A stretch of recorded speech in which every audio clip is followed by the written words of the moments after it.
To pull it up. Yeah, it's so the ones that I put into the questions were so, can we predict the future? No. Can we look at data that will allow us to take some educated guesses as to what's likely? Yeah, we can do that. So what will classes all be online? Will there be rioting in the streets? Will everyone stop wearing masks? Will there be a mandate for a vaccine? Will there actually be a vaccine in 2020? So it's just kind of general, high level, all the things. It can include what we think election results will be like, because this fall I think that would be huge for all sorts of things. So I think I think that would be great.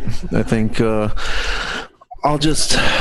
anything that you brought up, that you bring up that I don't have a prediction for right now, we'll get one as soon as it's brought up. There you go. Right. Yeah, you should see the stream. It's I think it's functional.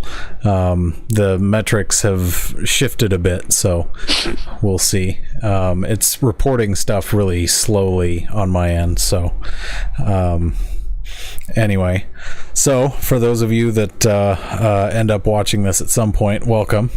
I don't know what the audience will be today. Welcome.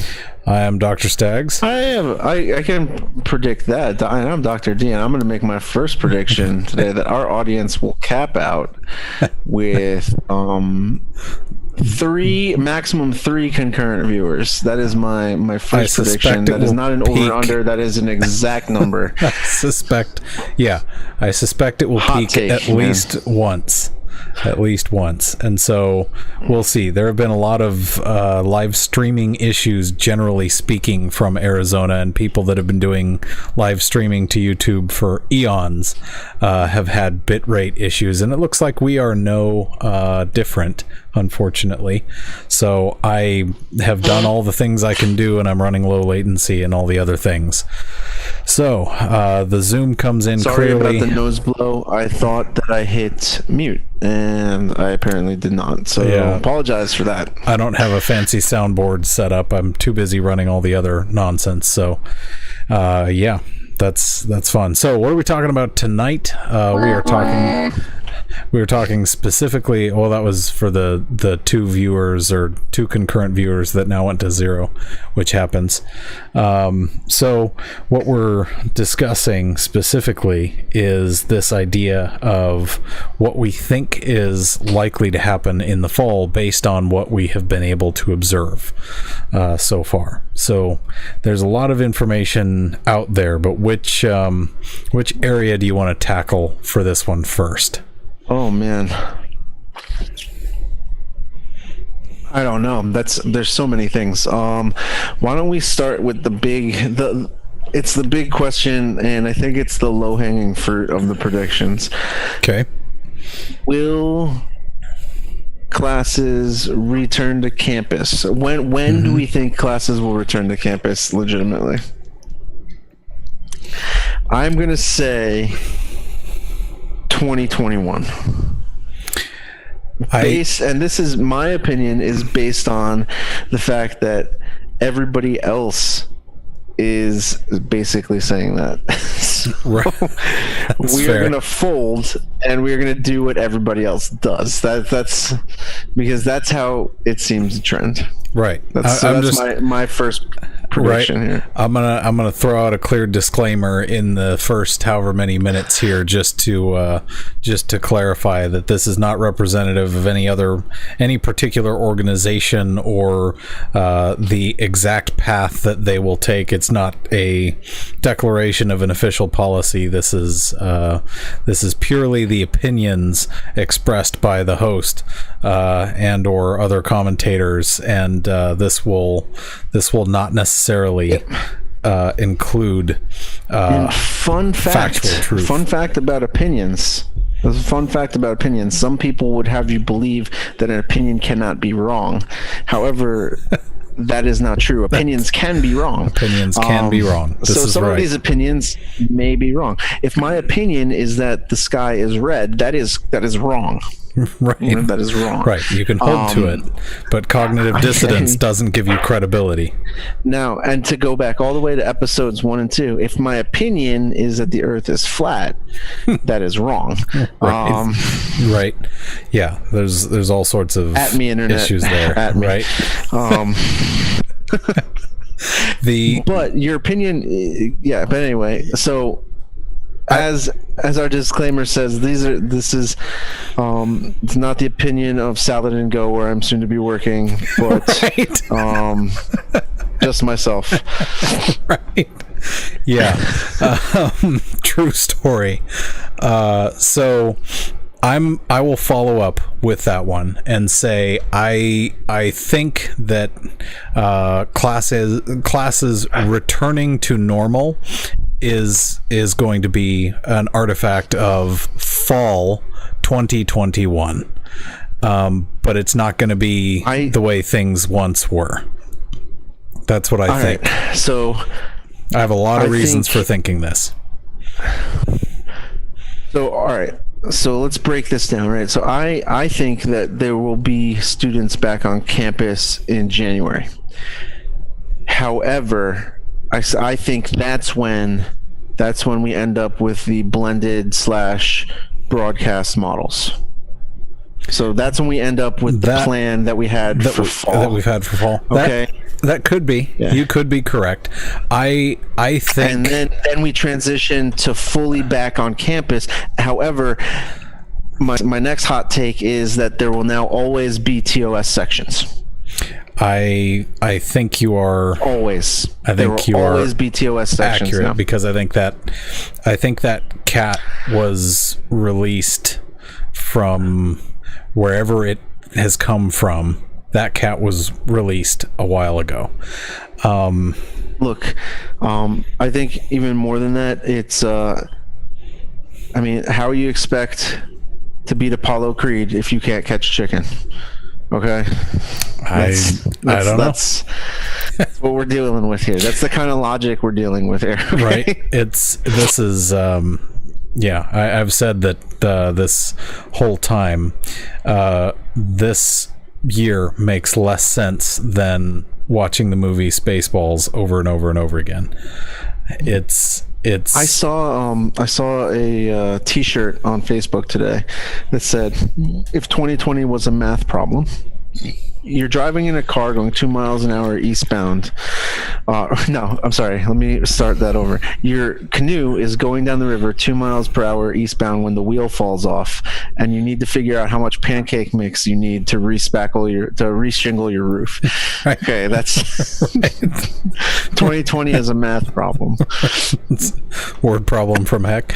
That's yeah, that's also probably accurate, because one of the other things that I think we have seen is I think the courses being forced into an all online mode this fall, I think that was a foregone conclusion all the way back in February when this started. I think you cannot just shut down Earth and grind the economy to a complete standstill, put the brakes on, and safety, all the things, and then go whoops and just undo it overnight. Because if you were to have done that, right, if you were to have just shut down the entirety of Earth and said nobody can do anything for 15 days, and I read a statistic earlier today that we are now in day 160 of the 15 days to slow the spread. I was going to say, they told me 2 weeks. That was 5 months ago. So they also said that millions were going to be dead from this inside of that 2 weeks. Millions of hours. And millions of hours are now permanently dead. Yeah. Millions of skin cells dead. Yeah, there's all kinds of things. So and that's something the internet's never talking about, the genocide of skin cells. Yeah, But where are they're you too on that busy one, fighting Internet? back on the flat Earth thing because people still believe We'll, that we'll get to that. it's We'll get to that too, because I have a prediction about that as well. okay. Okay. I thought for sure this lockdown was going to be the permanent end forever for all of time of the flat Earth, but So it turns out what happened yet. No, and we can talk about that in a little bit. But let's stay with this for a second, right? So we're talking about the quarantine again, right? And it turns out that everything obeys Newton's laws. It's not just physical objects. There's also metaphysical, like your infrastructure also obeys Newton's laws, right? Because you can't just instantaneously stop like the goings on of the world. Yeah. You need to slow it down before it just stops, right? So there's some inertia to events, okay? So anybody who thought, okay, well, this will be fine. Everybody will just stay home for 15 days. Right. No, not a big deal. Would it have been great if everybody could have done that? Sure. Would it have made a lick of difference? I don't know. There's no possible way that I can know that. That's not. I'm saying that. I'm saying that I can know conclusively, beyond the shadow of a doubt, that if literally the Earth had shut down entirely for 2 weeks, it would not have made a hill of beans worth of difference. Not one that you could scientifically measure with any statistical significance. So are you saying that viruses don't disappear if the humans disappear? Yeah. So interesting thoughts. The reason that I'm approaching it from that perspective is fundamentally, from a Christian worldview, I understand that the world is a fallen place, and the reality is there is going to be famine, disease, pestilence, etc. There are going to be bad things happening. Now, there's a couple different camps because of different eschatologies, different end time belief systems within the Christian broader spectrum umbrella. And I'm not going to go very deep into that because that goes very far into areas where a lot of people get very uncomfortable very fast, which of course I'm always comfortable with because I have studied and I'm well armed on this topic. So the one camp is focused on, well, everything has to go to hell in a handbasket first before it can get better. The other camp says, yeah, actually you didn't read that correctly, and if you read all these other things in the context that very clearly the first century Christians that were living during those times and the ones that the letters were actually written to would understand them, because of their understanding and use of the Old Testament, which we kind of don't read anymore in churches because why? You've got the new one and it's better, right? That's a separate issue. But why would you read Harry Potter and the Sorcerer's Stone when you could just read the Deathly Hallows Part 2? Right. I don't understand.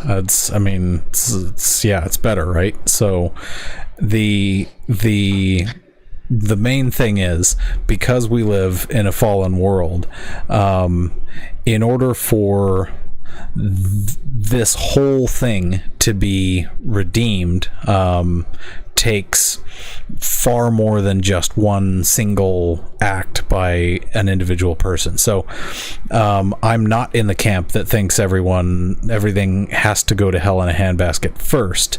I see it as there's a monumental amount of work to be done before a lot of those other things are completed.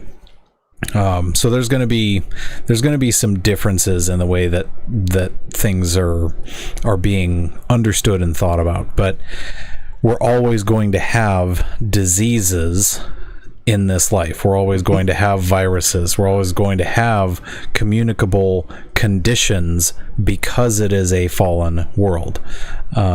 So there's a lot more depth there that I could go into, but that's a key fundamental tenet of the perspective with which I'm approaching all these predictions. Mm-hmm. So, okay, so first one, right? We're kind of in agreement on this. Sometime in 2021, there will be students back on the campus. yeah. So why don't we continue with that sort of thing, right? And let's. Will sports ever come back? Will sports ever come? Now, I realize as I'm saying this that they're playing baseball games, Right. But there's a little bit of a difference between playing a baseball game, where yes, there is contact. So we all know the St. Louis Cardinals, like they forfeited their entire season because most of their team came down. Most of their organization, not just the team, most of the organization came down with COVID. And so they said, okay, thanks guys. Maybe we'll bring our stuff back next year, but this year we're good. Which I understand, right? I get it. And as somebody who enjoys watching sports, I would like sports to come back, but I also don't want a bunch of people to get mega flu, right? And so I have so I'm going to say that yes, they're going to come back, along the lines of mega flu. Nobody's going to watch. Yeah. I think their sports will come back, but nobody will be allowed to watch in-house. I think they're going to follow the baseball rules. Right. I think that's probably pretty reasonable. I think if for no other reason than my experience in life up until now has been that you either play sports and have great achievements in sports, or you are looked at as if you are not really a complete, well-rounded human being. And we all know that it's far more important to focus on sports performance and sports programs than it is to focus on any of the academic achievements of students, right? Those are things that we all broadly acknowledge based on how things like scholarships actually work and things like that, right? Players get a full ride scholarship left, right, and center, and a very small percentage of the high academic achievers, unless you're under a special category, are not going to get the same level of funding and opportunity. Right. That's just the way it is right now. That is the statistics of how money is distributed for college. The rest of you saps get lots of student loans. People need to understand that a college and a university, whereas they are not for-profit institutions, that doesn't mean that they don't require money to run. Non-profit or not-for-profit means that at the end of the year, when you look at their books, they bring in zero or close to zero. It does not mean that they're taking huge losses. If you think that, then your opinion is wrong. You can't, right? Just like we talked about at the beginning of the show. College football brings in billions with a B of dollars to a program a year. The highest paid people at most colleges who have football teams is the head football coach, right under the president. Yeah. And this is, if you look at state universities where you can get these numbers, this is not, they have to publish them. Yep. It's what it is. The two highest paid people at ASU right now are Michael Crow and Herm Edwards, guaranteed. Yeah. I don't even have to look it up. Right. I don't. I know it for a fact. I don't even have to look it up. Right. You can fact check me. Feel free to fact check me, and if I'm wrong, you can Put email me comments. at factcheck12345667@gmail.com. Right. Yeah. More likely they'll just put it in the comments, and then the tagline at the end will say, "And also, you don't know anything about flat Earth arguments." And true. I don't. That's so they get so butthurt. Bottom line is that it's all about where that money is coming in. How do we generate more revenue via ticket sales, right? Because yes, they take some of that money from football and funnel it back into the school. Yeah, but a it's lot not of it, all of it. Right, a lot of it goes into the program and equipment and maintenance and all the other things. Yeah, it's expensive to maintain all that brick and mortar, all the field, all the equipment, and keep it all looking nice and showy and stuff. It is a very large money sink. So that's here's another one. That's why I think they are not going away at all. I think sports are sports. Well, even if they have to give them all it. steroids to get them past the fact that you cannot perform the same while wearing a mask because you are being smothered. Your level of oxygen intake is being reduced while your breathing effort is being greatly increased. Like, that's a physiological fact. That's not a question. That's not a statement, and it's not up for debate. That's what is. And wearing masks is exhausting.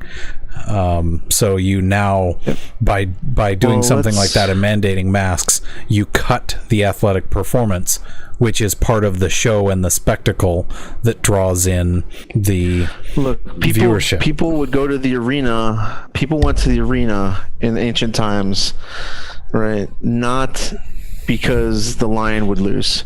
Right. Okay? Right. Let's be very clear about this. Right. People don't go to football games to watch people play two-hand touch. Okay? That's not why they go. And they don't they don't go to NASCAR races just to stand up and go woo. I mean, that's a part of it, but there's it's more for the wrecks, but mostly the beer. Like, that's just the way it is. Yeah, it's true. So think about it. Let's take the position, right, from this. Look at this from the other side, right? I'm going to take the position. I am the owner of a professional sports franchise. There is no chance in hell that I am shutting my team down for a whole season, because then I will have no money, because I have to pay these multi-billion dollars worth of contracts out, because they're contracts. Crazy. And that's how contracts work. Correct. So yeah, there's going to be a season, because Ipso the owners facto. can't, like, all sports will die. Yeah. You will have no sports ever again. Yeah. True story. It's not gonna get canceled. True story. Yeah. So I mean, that's just the sheer economics of it, and it's this next statement I'm about to make ties into the next thing I want to talk about, which is it's kind of a sad state of affairs, right? And it has been for a while, that you've got these 19 to 24-year-old multi-billionaires, right, that don't understand how money or the real world works, right? And then then they get injured, right? They didn't save any money, right? And then I forget who it was, but there was a former I believe it was a former New York Giant who sold his Super Bowl ring just so that, like, he could make ends meet after. And it's like, dude, that's, well, whatever. So my next thing is, when will teachers be actually appreciated by the community? Right. That's There's certainly going to be the it's not terms like scapegoat, whipping post, those are just not quite sufficient terms for what's going to happen to educators this fall. I understand that. I'm talking now from the elementary point of view, right? The younger kids, right?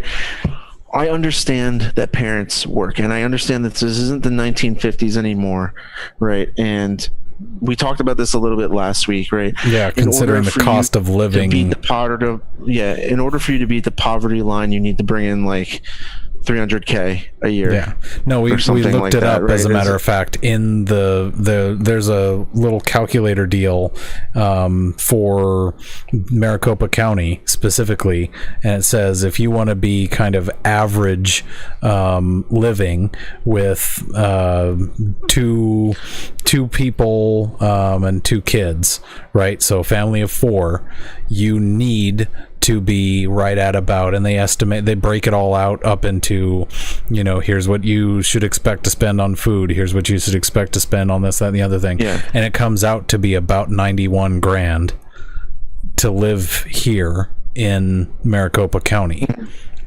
And that's that's, you have 1 car payment, and it's not the $900 a month lease payment on a brand new Mercedes AMG or whatever. Like that's you have like a payment on something like a reasonably new Camry or a Highlander or something, right? You have insurances, you have food, housing, etc. It's that the cost of living is so high. Now the middle class lifestyle is up in the 6 figures, period. Yeah. Anything below that, and you're just dirt poor and you're eating rocks, which is absurd.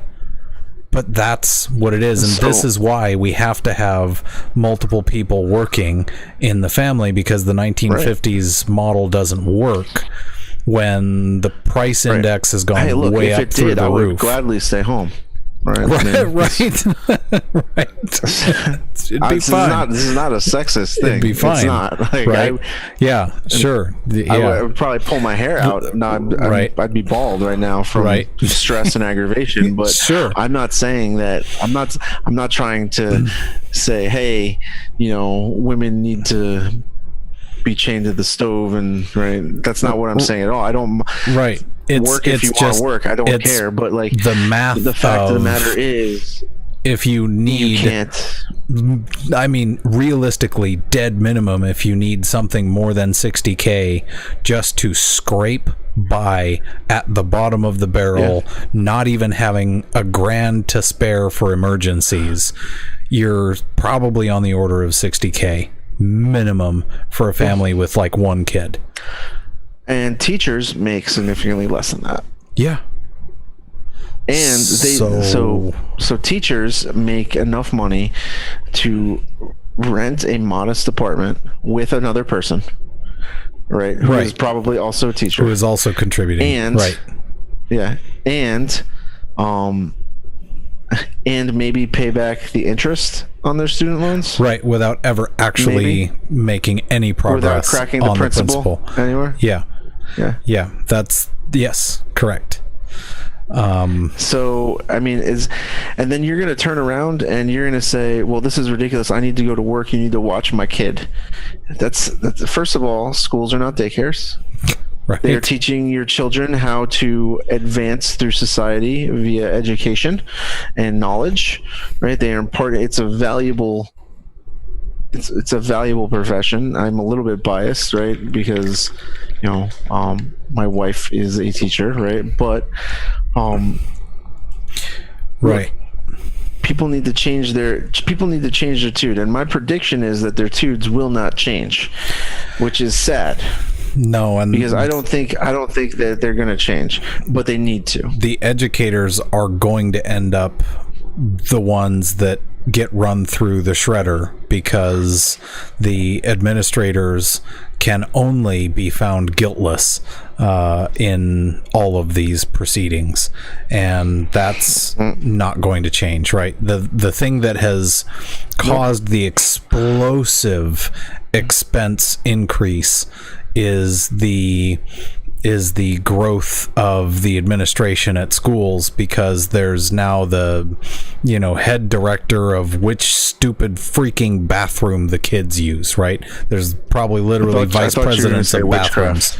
No, that's probably VP of gender studies or some other something, right? Like there's so many levels of administration and executive positions, quote unquote, right? Like we know from a lot of the MLM salesy things that the instant you attach the word executive to something, you strip it out of its meaning, right? It's now just hollow. I am the executive director.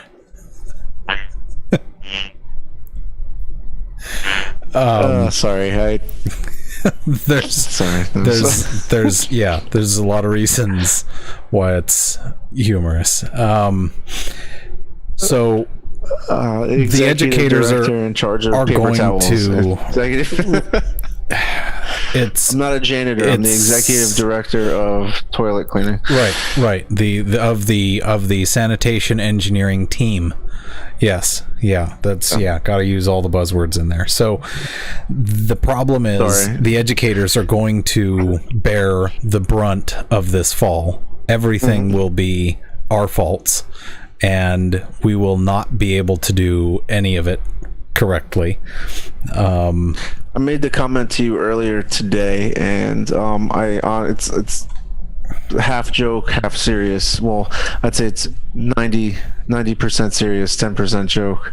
But I can hear my evaluation scores falling off the cliff before we even start. Right. I know. I hear them. It sounds like R2-D2 when he gets shot. Right.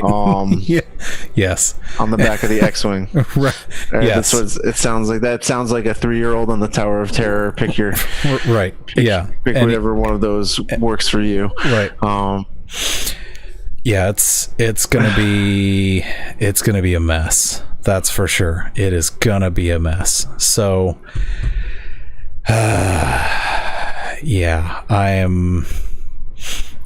I am hopeful that we are able to pull some useful things out of this fall, but I don't know. It's going to be a mess. So we think that students are going to be ultimately sent home because it seems, based on all of the stuff that I'm seeing, all of the articles and things, and this is I'll do a quick screen share at the risk of blowing up everything in the universe here. A quick screen share of a couple of those. So the idea that schools are completely rethinking the opening, and this is not unique to this particular site. There's UNC Chapel Hill sent everyone back. UT Austin just literally opened this week on Monday, and they're already debating about whether or not they're going to be sending students home. So there have been a lot of instances where there's also a bunch of other people getting really mad because students are showing up and then they're having parties, and COVID is spreading like mad because the students are getting together and socializing. What did you expect? Well, you're putting them all in track housing, right? You expected that they were going to just not see each other, not be within 6 feet of each other. You expect that they're all going to wear masks, but nobody's going to wear gloves. They're all going to touch stuff, and they're all going to be, back and forth swiping with their debit cards everywhere. Of course, credit cards and whatever else. Look, what did you expect in Arizona? To happen? We were in a lockdown. Then they abruptly lifted the lockdown without going through the phases, right? What happened? We had a massive spike in COVID cases, right? Why? Where were they coming from? Well, turns out that all of the young people who thought that they couldn't get COVID because it was highly publicized, that yeah, you're between 20 and 30 years old, no, well, you're not going to get COVID. And they all got it. You know why? Because they all went out to the clubs and they gave it to each other. Yeah. I mean, there's... If you don't want to get the flu, don't go to places where there are lots of people who have the flu. Right. Yeah. If you don't want to get leprosy, don't go to a leper colony. Right. Okay? Like that's sound advice, really. Yeah, there are so many factors that are playing into this whole thing. It would be nice to have a more clear picture, but it would be. I think so. This kind of brings up my next thought or prediction here, and I'll set this as an over/under number. Well, I mean, all right. So we won't set it. Assume. Let's phrase it this way, right? So assume that things go according to plan for us in our semester here. Sure. Right, I'll have to try really, really, really, really, really hard. Right, this is a thought experiment. Purely a thought experiment. Yeah. Just purely a thought experiment. All right, I think I'm there. How many students do you think? So let's start here. How long do you think it takes for the first case of COVID to be found out? I think some students, I think, are going to be overly conscientious, and they're going to be testing the instant they hit campus, because they're going to think that based on the news stories, every part of the air everywhere in Arizona is so full of coronavirus that we will all be dead within 2 weeks. I think that's where it's going to start. And I think there's going to be a high initial rate. And then I think they are going to have a very high positive rate. And that positive rate, I think, is going to be driven by the fact that there's going to be a very large percentage that are asymptomatic. And I think that's going to be common even among the faculty. So I think that's what is reasonable to expect. Yeah. How long do you think it takes before COVID persecution starts to fire up? Like people ostracizing others and making them, essentially bullying them because they are suspected of having COVID. So I think that's going to take less than 7 calendar days, because I would agree with that. Because of the way that this has been handled, because we shut down Earth and this has become such a serious thing that we are completely spinning out of control on the finger pointing and all of the other things, people screaming from the tops of the hills to, whoa, this could have been done so much better and stuff like that. And there's a lot of decisions that have been made in 2020 that could have been way better. And I sure as heck hope that we will all have learned a lot from 2020, but I fear that the only thing we will have learned is that in general, we have things to learn, and that nobody was really prepared for, for all intents and purposes, a zombie apocalypse. Right? For as much as we've had movies and books and preppers and all sorts of other things, right?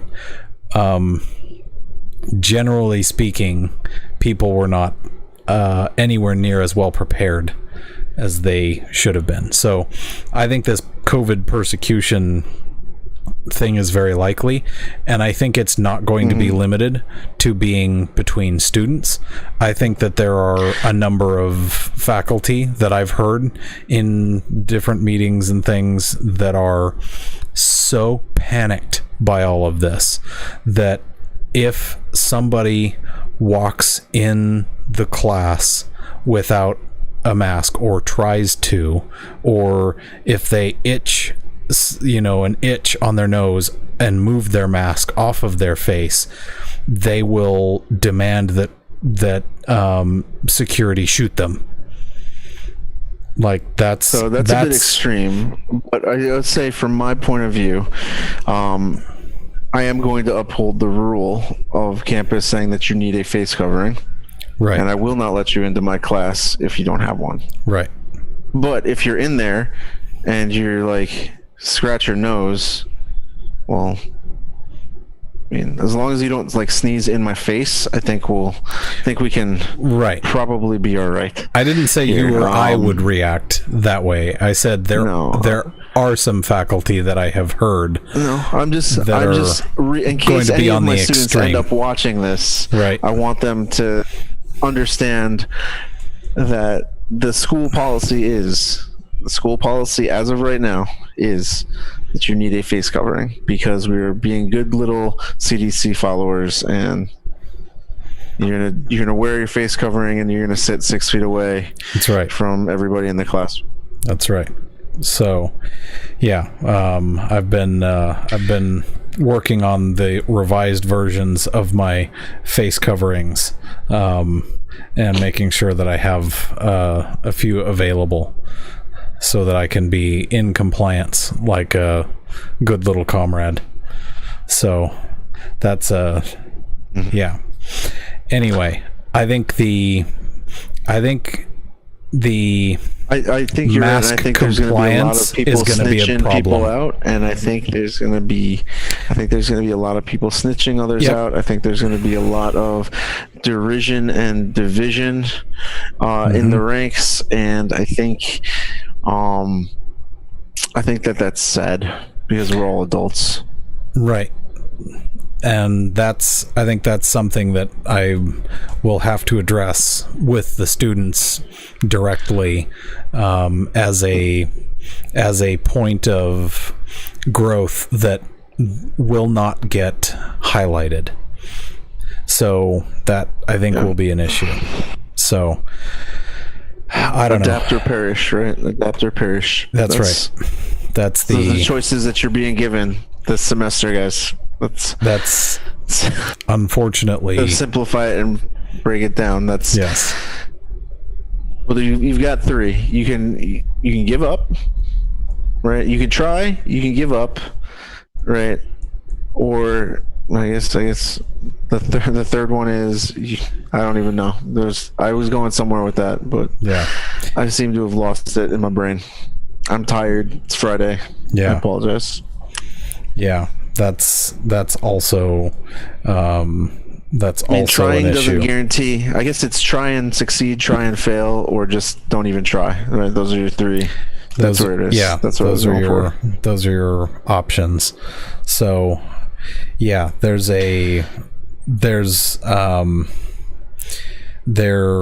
are also some other aspects of this that tie in with the discrimination now.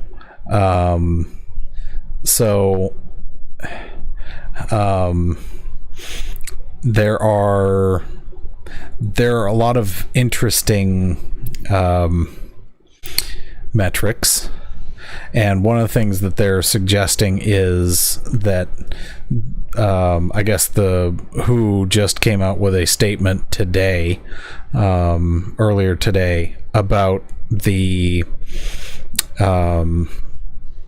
this concept that you cannot just social distance and then everyone gets a vaccine and then this is over.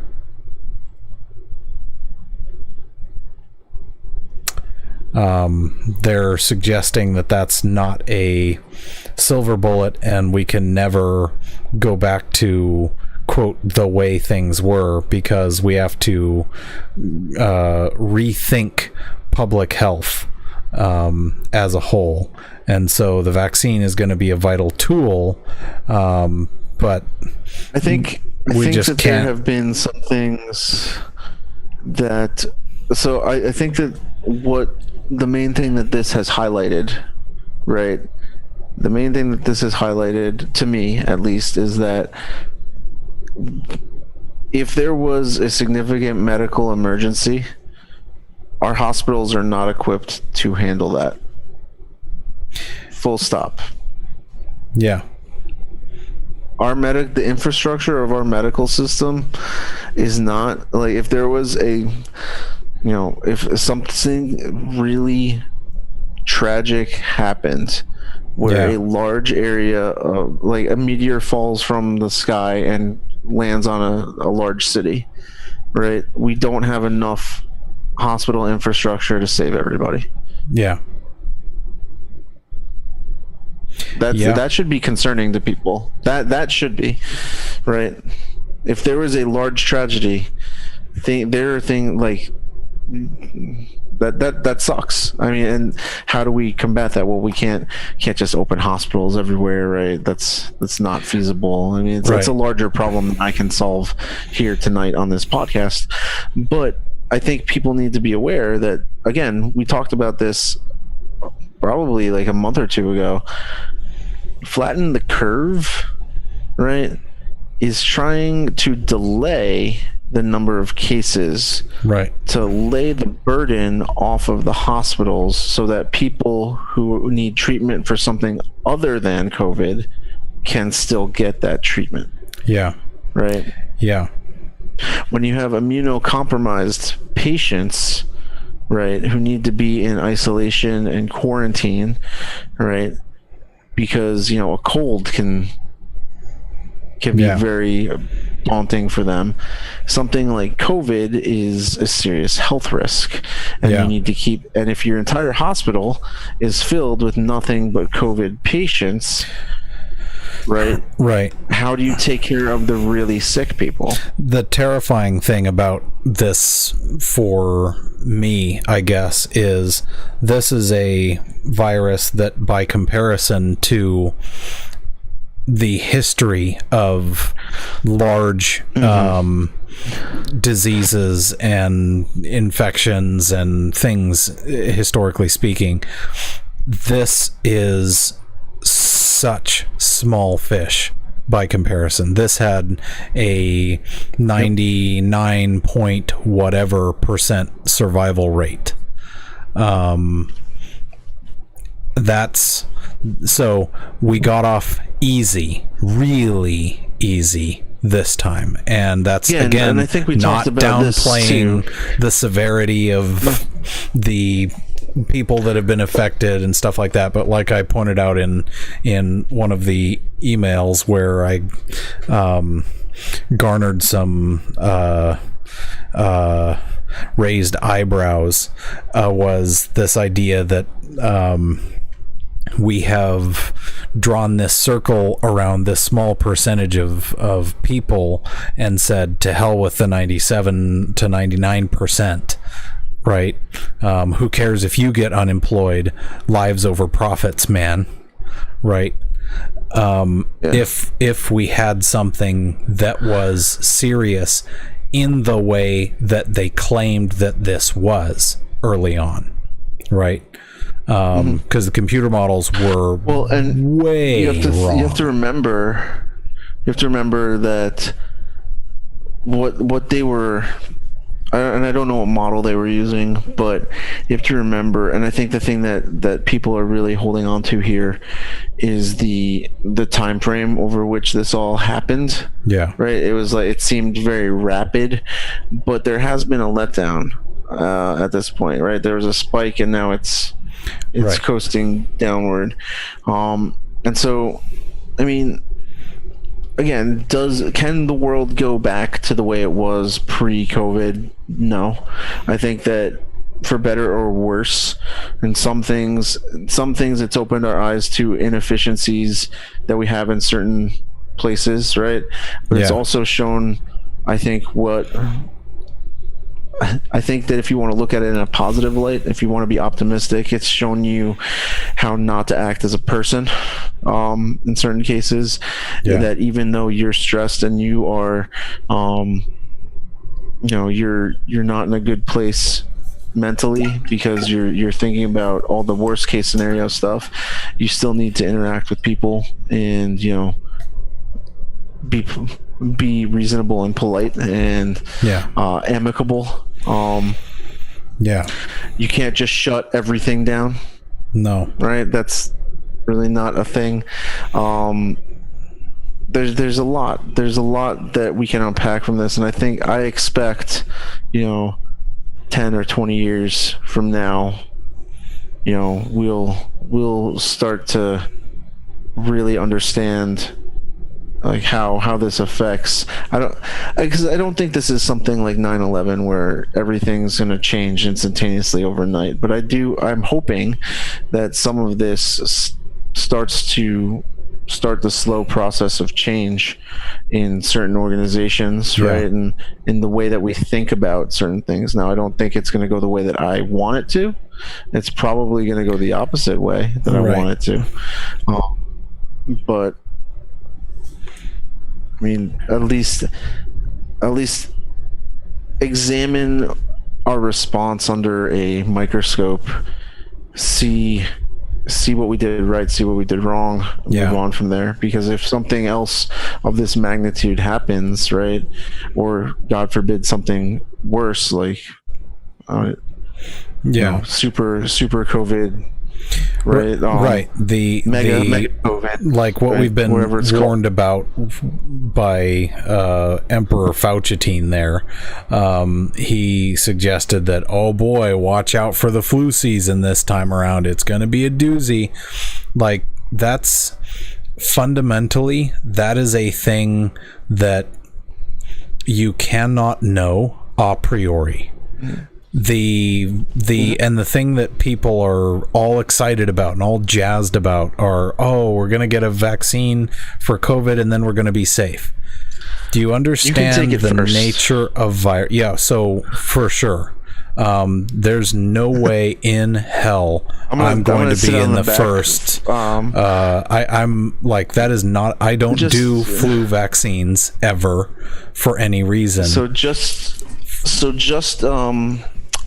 as a general, you should not be the first group of people to get a vaccine, and you should not be the first person to update your Windows. Just don't do those two things. You'll be much happier. Really, you will live a far happier life when you click ignore for 7 days on Windows updates and don't be the first one in line to get a vaccine, because the idea is, vaccines somehow keep everyone safe.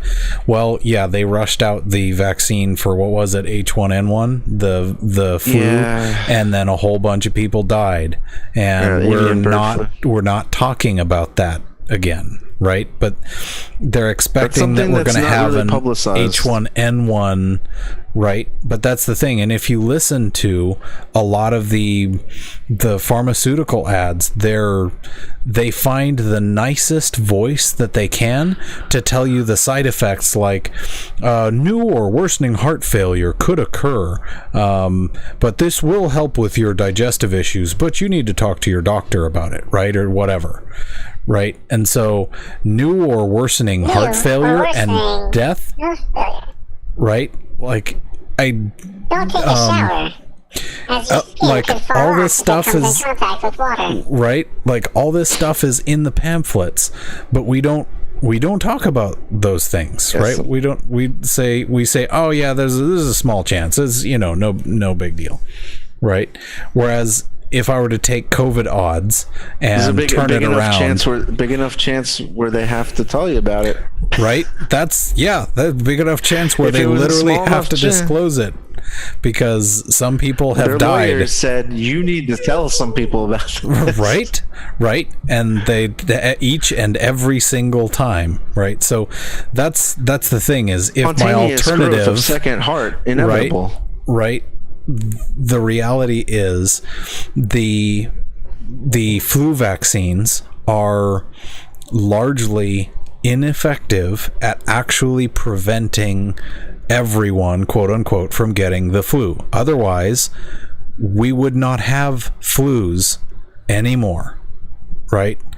And the flu shot is something that works for people to feel like they're doing the right thing and protecting the herd. And that's where the effectiveness of the flu shot actually is, because it's a 50-50 gamble whether they even get any of the strains right. You're being very generous because they have to guess. Right, I'm giving them a coin flip odd there, which is, I think it's frankly lower, higher than what the statistics would actually 30%. Demonstrate. And so the reality is they're literally guessing, well, we think probably these 3 strains, they always pick 3, we think probably these 3 strains will be bigger this time around, right? And so flu shots don't really work all that well, like they're advertised as like this barrier that prevents you from getting the flu. That's just not a thing, and you can find case study after case study that demonstrate this. So it's not, it's math. It's literally simple math. So you can't do the same thing with COVID and say, well, you know, we're going to have this vaccine for this respiratory virus, but now we're going to have, you know, however many mutated versions of this respiratory virus, or a new respiratory virus, or whatever, right? So I expect we are going to see, in fact, an ugly flu season, because I suspect that, you know how when elections come around, and usually it's when there's a Republican that's the incumbent, there's this timing for October surprise, right? I think this year October surprise is going to be an H1N1 equivalent. I think it's going to be a super flu. Yeah, I think it's going to be a reboot or H2N2. I don't know what it's going to be called, but that's what I think October surprise is. So if I'm accurate on that, then you hear. I want the October surprise to be nothing. I want it. I would love for the October surprise to be that there isn't an October surprise. That would be fantastic, but I don't think that's going to happen. So I think it's going to be get moved. I think it's going to be a health crisis, to double down on the health crisis of 2020, to make it seem as though we need a change. That's what I think. Whole lot of reasons why I think that. I think what they're going to start to see, once, assuming that the COVID-19 is still around, once flu season starts, which, looking at when that happens, is likely, I think you're going to see an intermingling of the 2 viral classes. I think you'll see an intermingling of the 2, and this is going to be probably one of the worst flu seasons that you're going to see because of that. If you think that there's going to be like this panacea, right, for it, there's going to be a magic shot. For those of you who don't know, Dr. D's Greek word of the day, meaning cure-all. Yeah. Like, rate, subscribe. Right. Then you're mistaken. That's not how. There's. You know, I don't want you to run to your trash can and eat all the moldy food out of it. Don't take your fish bleach. Don't drink regular bleach. Don't do those things. If you feel like you're getting sick, you should do what normal people do and go to your doctor or an urgent care and see if they can diagnose you with something, and then follow a medical professional advice as to what you should do. Yeah, there's And that is an opinion that I am fairly certain Salad and Go would agree with. right. Right. Yeah, they probably will endorse that last statement.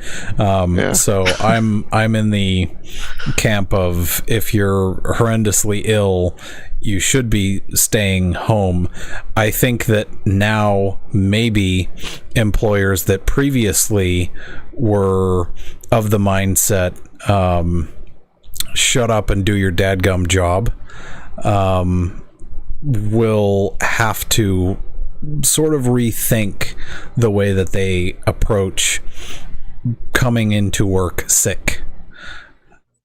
I think that's I think any business that hasn't been able to adapt to being forced to be moved to having their operations run remotely is probably no longer around. Again, adapt or perish, right? yeah. And I think this is one of the good things, and that will come out of this, is that all companies will have a remote working policy and a remote working stance that they are now forced into. Yeah. And so now that I say that's a good thing, and some of you are probably like, well, that just means they'll be able to get in touch with me and make me work at all hours. No, that's not what that means. Right. That means that, if you're sick, right, or hey, if your kid is sick, Right. and somebody needs to stay home with that kid, Right. you can do that, and you can work from home. Yes. Yeah. Shocker. Yeah. It doesn't mean it's not something that can be abused, right? Now, will certain companies try to? Yeah, Always. probably. Yep. Probably. But again, this goes back to one of our episodes a couple weeks ago, right? As you get older and you have more experience, you know what you're willing to deal with and you know what you're not willing to deal with. So, if working remotely is something that you need, and you need that flexibility built into your job, and your job is not offering that, that's not a frivolous reason for you to pack it in, right? That's probably a good time for you to start looking for someplace else to peddle your services. Yeah. Just keep that in mind. But I do think that one of the good things, that, for better or worse, we'll just say, I would hope it's a good thing, is that most companies, or all companies, should now have some way of at least operating remotely, dealing with working remotely. So I agree, and I think that's one of the other things that I think is interesting is the number of or the percentage of students that are taking a quote gap year. Here we go. The real thing, the gap year. The gap year. I think a bunch of students, all the students are working at the Gap for a year. Right. That's pretty much exactly what it is. They're going to learn several lessons. It's hard to get into Baby Gap, though. Just it is right. Yeah, you only get there if you're really one of the top cream of the crop employees. So good luck with all the new competition. That's probably soon where I'll be trying to apply here. The problem is there are now going to be a whole bunch of students realizing that maybe they didn't need to go get a bachelor's in art and then change it to communications and then switch it over to university studies and then graduate in 5 years with a university studies degree because they have been on a path looking for themselves. If you're watching this at some point in the future and you think you're looking for yourself, go find the nearest mirror. You're right there. All right. So I personally, this is my personal experience. When I went to grad school, I met some people who were older, undergrads. Okay, and he had done a lot of work as a mechanic for Mercedes-Benz, and he had a lot of jobs in the automotive industry, and decided to go back for his bachelor's degree in biomedical engineering. He now has his PhD. So I can see the benefit of a gap year, although that's not the traditional sense of the gap year, right? We're not talking about I went backpacking through Europe. He wanted some more time and perspective before he started college. Yeah. Right. And did adult things like, having a job. Yeah. Before moving on, right? Which is great, because I personally think when I was 18, my maturity level was not that of an adult, and sure, I learned some hard lessons quick, and made it up. But it's I can see the benefit of not going to college directly after high school. However, in the same vein, it's not for the reason that you're all hearing me say that it's the reason for. Right. Gen Z, I need to be very clear. It's not okay to take a 1-year vacation. That's not what I'm talking about. Right. Yeah. There's a difference between a 1-year vacation and a working and getting some real world experience. And honestly, if you think, well, I'll just come spring semester, that doesn't work for all degree tracks. No, it does not. It does not.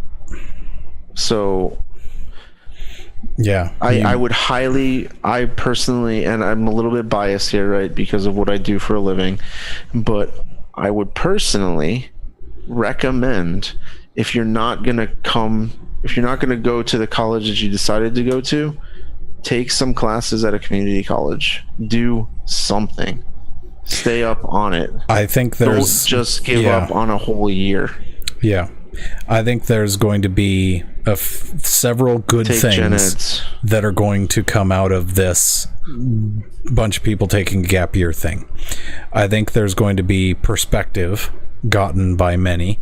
I think there's going to be a lot of people who figure out, hey, actually going into $100,000 in student loan debt so that I can go get a communications major from Harvard is not really like the thing that I needed. But I mean, and there's going to be others. A law school clerk, right? So. You could, and then you'll still not be able to pay off those student loans after like 35 years. So anyway, the reality is, there are also going to be, there's going to be a lot of wheat and chaff separation that happens this fall. That's another thing that I think is actually big important that people aren't discussing, and nobody seems to really care about that. The students that are going to come back after this gap year are going to be really dead serious. And so in fall 2021, I think we're going to have some awesome freshmen, because they're going to have been beaten up a bit by life, and they're going to have a little more perspective, and they're going to have a little bit more of a sense that they aren't just entitled to get all the answers to the exams, because that's not actually how life works. So I think that is some of the good things that are going to come out of all of this madness. You see that, and this is where I'm going to tell you that I feel like that is overly optimistic from my perspective. Maybe. Now I can see where you're coming from for like a freshman level class, right? Yeah. And that would make sense, because presumably you've taken the year, you've thought about what it is you want to do, and now you have directed yourself like a rocket at your target, right? Yeah. You're gonna move, right? You were honed in, right? You're gonna move in that general direction. You may not hit spot on, because rockets are not really the most accurate things, but they sure go in a sort of generalish direction really fast.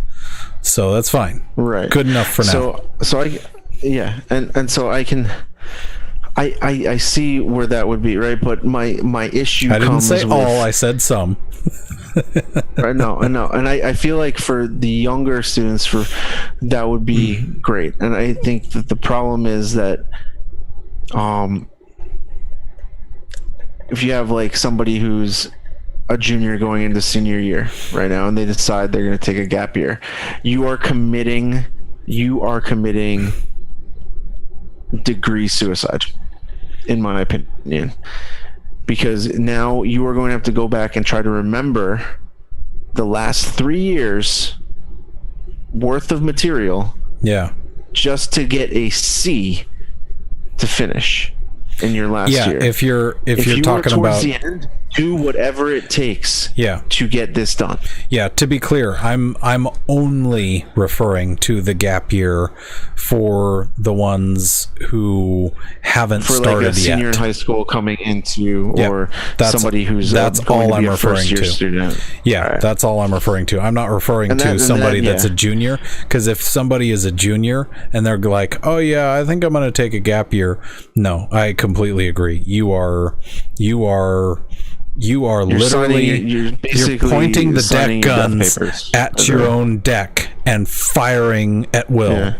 And that is not a good plan. Did you know that they actually, you have to do a lot of work to get that to happen? Yes. You actually do. You actually have to bypass a lot of safeties to do that. It's like they don't want you to do that. Right. It's like they don't want you to do that. Yeah. So don't do that. There's a reason. So yeah, I think touch that's the red button. What'd you right. do? I touched the red button. Yeah. I told you not to do that. It's like dealing with toddlers, right? It's like don't touch the stove. I'm going to touch the stove. right. It was hot. I told you not to touch it. Yeah, we learned that lesson recently, and it was super fun. So I was actually, as an aside, I was thinking about this in the car today for some reason. You can tell whether a person is a person of faith or a person of science very early in their life, because if you tell them not to touch the stove and they touch it, they're a person of science. Right. Whereas if they don't, they're a person of faith. There you go. There you go. That's life tips with Dr. D. Tune in every second weekday. Yeah. In the month of August. Yeah. So there's a. But all right. So the gap year, I think, depending on how you do it, if you're taking it as a year to just, sit on your couch and get your gamer score up as high as you can, it's not helping you. However, if you were to, I don't know, maybe take some of your gen eds, right, get those out of the way, maybe talk to a school counselor, see, hey, I don't want to be on campus. Do you have any online classes that I can take? It might add a little time, like to your degree or whatever, but it might not. Doing it might get you out in 4 years as still. a partial load that you can also work while doing that. That is a far smarter plan. So yeah, I think that's probably the best advice that we can give, and that's probably a reasonable point to close this one out on, because this is probably this is a topic that. Oh wait, there was one more thing. There's one big thing that we need to talk about. One prediction that we'll leave it with. I think one big prediction. Yeah, presidential election. Oh man, we can't. This is going to test whether or not we are Time Lords. Right. And we're not going to explain. We're just going to tell you, right? And then we're going to end it. All right. We're not. I mean, we've angered enough people. Oh, my flat Earth prediction. Right. So I'm sorry. Okay. There was that too. Let's do that one really quick, because that's really fast. I don't think that they will stop thinking that the Earth is flat because they were trapped in their houses and they couldn't go on their cruise. Once they can go on their cruise, I think that they will still ignore those facts and come up with some asinine reason why the Earth is flat. When they sail around Antarctica, they're going to say that the navigator was lying and that the skipper was full of crap. Yeah, it's going to be rough. Mm-hmm. All right. So presidential election. What's your What's your Yeah. prediction? Because we can't explain the logic behind All right. that, because this will prove that one of us at least is a Time Lord. All right. As of August 21st, 2020 at 9:53 p.m. Arizona time, I honestly, this is such a tough one. I'm gonna go big swing here, and I'm gonna say this is going to be the first time in the modern era where a third party candidate actually makes headway and takes it home. I think I'm going to take I realize that's a really big swing, Right. And that's a big I know swing. that I'm going to be wrong, but I'm hoping on that one, because choosing between these two gentlemen right now is Yeah. it's not the best. I think you're closer than not, in that I think there's going to be a split between the third party and the Democrat candidate, and that's going to enable Trump to win just barely, with lawsuits in tow over election fraud, which I think will be at an all-time high. Do you think that he will win on the popular vote this time, or will it just strictly be electoral again? I think it will strictly be electoral, because I think I agree on that one. I think it will be strictly electoral, and I think there will be riots and there will be burning of things following that result, in addition to lawsuits over election fraud. I think all of that happens. There will be fire and rioting. Does tend to solve. Violence does tend to solve many problems. That's what you do when you don't get what you want, because you're a 19-year-old that's being paid by George Soros's organization.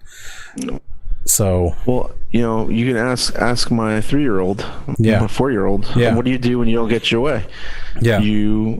My 2-year-old does stuff, this man. now. Yeah, she's ahead of the curve, man. She is very much ahead of the curve in almost every possible respect. Well, I have heard, and I've shared this with you before. I've heard that that girls tend to be ahead of the curve anyway. Yeah, she is. Boys are stupid for longer. And apparently. Yeah, she's literally already defiant with reasons, and already objecting to the logic, not at like 2 and change, like at age 2 exactly. Yeah, 2. 2 even, 2 flat. She is already reasoning and objecting, and no, you don't tell me that I can't do this, and things like that at 2. We had one of those the other day, and I said, yes, I was told you don't tell me what to do. Right. And I said, in fact, that I do. That is my job description. I tell you what to do. Yes. Yeah, we're still working on the logic It of is in the Bible. Yes. Literally in the Bible says, yes, do what I say. You will do what I say. We're It working, doesn't say it that way. We're working on that. Nicely. Yeah, we're working on that very logic. So I think that's a reasonable place for it to end. There's your predictions, and it will prove out that one of us is a Time Lord, and we'll see. I mean, I hope I'm not right on a lot of these points, but we'll see. We'll see. Yeah. All right, all. Have a good night or morning or whatever it is, and we will catch you in the next one.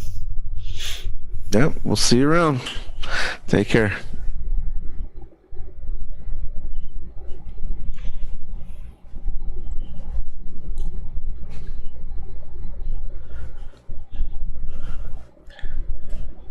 Just waiting for it to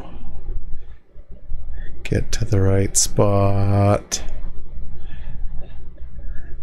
It's so delayed.